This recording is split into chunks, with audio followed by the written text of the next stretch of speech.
കെട്ടൽ, ഇതാണ് കേരളത്തിൽ വളരെ സാധാരണമായി കാണുന്ന ഒരു പ്രാക്ടീസ്. ഡെലിവറി കഴിഞ്ഞാൽ ഉടനെ വയറ് പിടിച്ച് വളരെ ശക്തമായി കെട്ടും. എന്തിനാ കെട്ടുന്നത്? വയറ് കുറയുമെന്ന് പലരും വിശ്വസിച്ചാണ് 45 ദിവസം പ്രസവരക്ഷ കൊടുക്കണമെന്ന് പറഞ്ഞ് ശരിക്കും ശിക്ഷയാണ്. അതുകൊണ്ട് വളരെ ഇമ്പോർട്ടന്റ് ആണ് പോസ്റ്റ്മോർട്ടം പീരീഡിൽ. കാരണം ഇപ്പോഴത്തെ ഒരു ചെറിയ ചെറിയ കുടുംബങ്ങളാണ് എല്ലാവരും ചെയ്യുന്നത്, അണുകുടുംബങ്ങളാണ്. പിന്നെ ഇവർക്ക് ജോലിയുടെ സ്ട്രെസ്സും എല്ലാം ഉള്ളതുകൊണ്ട് പെട്ടെന്ന് പോസ്റ്റ്മോർട്ടം ഡിപ്രഷൻ ഉണ്ടാകും. പക്ഷെ കൂടുതലും തെറ്റായിട്ടുള്ള വിശ്വാസങ്ങളാണ്. നമ്മൾ ശരിക്കും ചെക്ക് ചെയ്യാതെ നമ്മൾ ഒരു കാരണവശാലും ഇത് ഫോളോ ചെയ്യരുത്. ഇത് ശാസ്ത്രീയമായി പരിശോധിക്കണം. നമ്മൾ കണ്ണടച്ച് അത് ഫോളോ ചെയ്യേണ്ട ഒരു ആവശ്യമില്ല. കുറേ കാലമായിട്ടുള്ള എൻ്റെ ഒരു സംശയമാണ്, അത് തീർന്നു കിട്ടി. പ്രസവം, ശുശ്രൂഷ, പ്രസവം എന്നൊക്കെ കേൾക്കുമ്പോഴേ ഞാൻ ആലോചിക്കുന്ന കാര്യമാണ്, ഈ ലോകത്ത് ഇവിടെ മാത്രമായിരിക്കുമോ അതോ വേറെ സ്ഥലങ്ങളിൽ ഇതുപോലത്തെ ആചാരങ്ങളൊക്കെ ഉണ്ടാവുമോ? ഒരു കണക്കിന് സ്ത്രീകളെ ശാരീരികമായി പീഡിപ്പിക്കലാണെന്നാണ് എനിക്ക് തോന്നിയിട്ടുള്ളത്. വേദനയ്ക്ക് പുറമേ വേദന.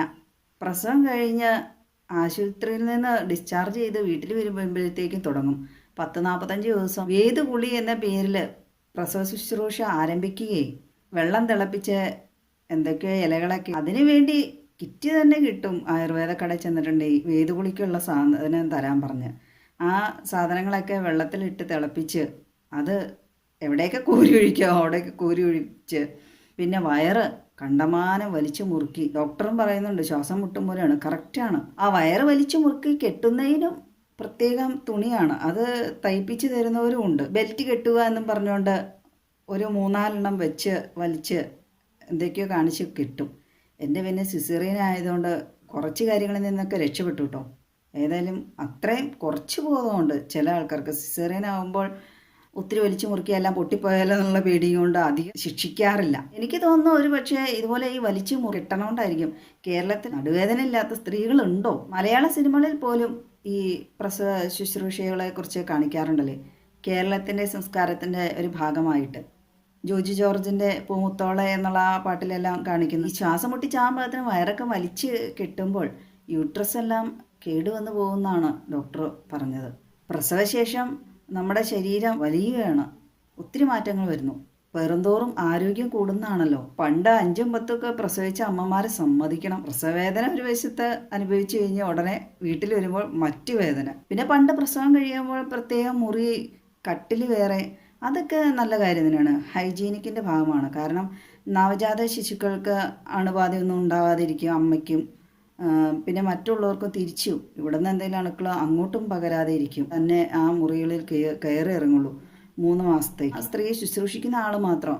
എൻ്റെ അമ്മായിമ്മയൊക്കെ പറഞ്ഞു കേട്ടിട്ടുണ്ട്, അവരെയൊക്കെ തല വരെ വലിച്ചു മുറുക്കി കെട്ടിവെക്കുമായിരുന്നു തല മുറുകാൻ വേണ്ടി. വയറ് കെട്ടുന്നു വയറ് മുറുകാൻ എന്നും പറഞ്ഞുകൊണ്ടാണ്, വയറ് കുറയണം എന്നൊക്കെ പറഞ്ഞുകൊണ്ട്. പക്ഷേ ഉള്ളിലുള്ള എല്ലാം നശിച്ചു പോവുകയാണ്, ഉള്ള ഉറപ്പും കൂടെ പോവുകയാണ് എന്നുള്ളൊരു ബോധമില്ലാതെയാണ് ഇതെല്ലാം ചെയ്യുന്നത്. എനിക്ക് ഇതിനെക്കുറിച്ച് പല പല സംശയങ്ങളായിരുന്നു. കാരണം ഈ നാടോടികളായ സ്ത്രീകൾ കുറേ കുട്ടികളെ പ്രസവിക്കേണ്ട, അവർക്കൊക്കെ ഈ പ്രസവ ശുശ്രൂഷയൊന്നും ലഭിക്കുന്നില്ലല്ലോ. അപ്പോൾ അവർക്കൊന്നും ഒരു കുഴപ്പമില്ല, നല്ല ആരോഗ്യപരമായിട്ടാണ് അവരെല്ലാം നടക്കുന്നത്. പ്രസവ ശുശ്രൂഷയുടെ പേരിൽ തൊഴിലായി സ്വീകരിച്ച കേരളത്തിൽ കുറേ സ്ത്രീകളെ ജീവിക്കുന്നുണ്ട്. മറ്റുള്ള വീടുകളിൽ പോയി പ്രസവിച്ചെടുക്കുന്ന പെണ്ണുങ്ങളെ നോക്കുന്ന സ്ത്രീകളുണ്ട്. അവരാണെങ്കിൽ ശ്രദ്ധിക്കുക, തിളച്ച വെള്ളം ഒന്ന് കോരി ഒഴിക്കാതിരിക്കുക, വയറൊന്ന് മുറുക്കി കെട്ടി അവരെ ശിക്ഷിക്കാതിരിക്കുക. ബാക്കി അമ്മയുടെയും കുഞ്ഞിൻ്റെയും ആരോഗ്യപരമായ ഭക്ഷണ കാര്യങ്ങളിൽ എല്ലാം ശ്രദ്ധിക്കുക. ഈ ഡോക്ടറുടെ മിക്ക വീഡിയോസും ഞാൻ കാണാറുണ്ട്, വളരെ ഉപകാരപ്രദമായതാണ്. ആനുകാലികമായതെല്ലാം അദ്ദേഹം തക്ക സമയത്ത് കൈകാര്യം ചെയ്ത് ഇടാറുണ്ട്. പ്രസവ ശുശ്രൂഷയുമായി ബന്ധപ്പെട്ട് ഇതുപോലെ തിളച്ച വെള്ളം കോരി ഒഴിച്ച ഒരു സ്ത്രീ ശരീരം പൊള്ളിയിട്ട് ഹോസ്പിറ്റലിൽ എമർജൻസി വിഭാഗത്തിൽ പ്രവേശിപ്പിച്ചു. അതേ തുടർന്നാണ് അദ്ദേഹം ഇങ്ങനെ ഒരു വീഡിയോ ചെയ്തു. ആ സ്ത്രീയുടെ മാനസികമായ ഒരു അവസ്ഥയും കൂടെ സ്വസ്ഥമായിട്ട് കുഞ്ഞിൻ്റെ കൂടെ കഴിയേണ്ട സമയം ഉണങ്ങാൻ, പഴുക്കാതിരിക്കുക, അങ്ങനെ പല പല കാരണങ്ങളൊക്കെ പറഞ്ഞാണ്.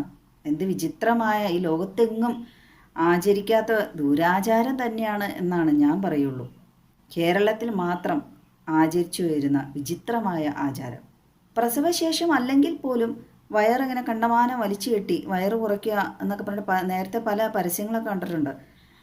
അങ്ങനെ കെട്ടുന്നത് ആന്തരിക അവയവങ്ങളെ തകരാറിലാക്കും എന്നാണ് വിദഗ്ധരുടെ, ഡോക്ടർമാരുടെയൊക്കെ അഭിപ്രായം. ഇനി ചിലർ 10-40 ദിവസം വരെ തല നനയ്ക്കരുത് എന്ന് വരെയാണ് പറയണമെന്ന് പ്രസവശേഷം. എൻ്റെ പൊന്നെ, കണ്ണടിച്ചു പോയില്ലേ കേട്ടിട്ട്, തല പെരുക്കണം. എത്ര വിദ്യാഭ്യാസമുണ്ട്, ഭൗതിക കേരളം, ഗോഡ്സ് ഓൺ കൺട്രി എന്നൊന്നും അവകാശപ്പെട്ടിട്ട് ഒരു പ്രയോജനമില്ല. ഇത്തരം ചില അനാവശ്യമായ ദുരാചാരങ്ങൾ ഇപ്പോഴും തുടർന്നുകൊണ്ടേയിരിക്കുന്നു, പാരമ്പര്യമായി കിട്ടിയ വലിയ എന്തോ സ്വത്ത് പോലെ. സിസേറിയൻ നടത്തിയവർക്കൊക്കെ ആണെങ്കിൽ ഇതുപോലെ വയറൊക്കെ വലിച്ചു കെട്ടുമ്പോൾ നട്ടലിനട്ട് കുത്തി കിട്ടിയ വേദന വേറെ കിടക്കും, പിന്നെ വയറ് കീറിപ്പൊളിച്ച വേദനയും. എൻ്റെ ഒക്കെ ഡോക്ടർ പറഞ്ഞാണ് വിട്ടത്. വയറ് വലിച്ചു കെട്ടൽ അങ്ങനത്തെ പരിപാടികൾ, പിന്നെ വേദുകുളി എന്നൊക്കെ പറഞ്ഞാൽ അതൊക്കെ പരമാവധി ഒഴിവാക്കാൻ നോക്കണം എന്ന്.